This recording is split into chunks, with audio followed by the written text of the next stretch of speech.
তো hello everyone, তোমরা সবাই কেমন আছো? আশা করি খুব ভালো আছো।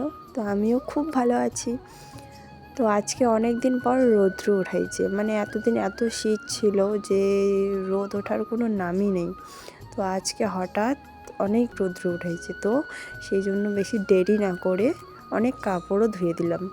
তো তারপরে শীতকাল এসেছে, তো শীতকালে তো শাকসবজিটা একটু বেশি খাওয়া হয় গ্রামের পরিবেশে।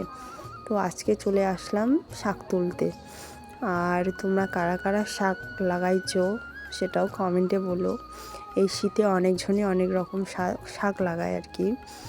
তো এখান থেকেই আমিও তুলছি কিছু শাক।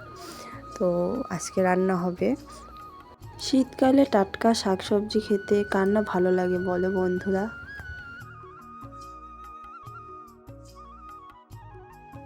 তো শাক তোলা শেষ করে আমি এখানে চলে এসেছি কিছু কাপড় মেলতে, কারণ অনেক দিন পর আজকে রৌদ্র উঠাইছে। বাড়িতে অনেক নোংরা কাপড় ছিল, তো আজকে সবগুলো ধুয়ে দিলাম, মানে কিছু কিছু আর কি ধুয়ে দিলাম যতগুলো পাচ্ছি আর কি। আর তোমাদের দিকে কীরকম ঠান্ডা পড়েছে সেটাও বলো কমেন্টে। আর আমার এরকম ছোট ছোট ব্লগগুলো দেখতে তোমাদের কীরকম লাগে এটাও একটু শেয়ার করো।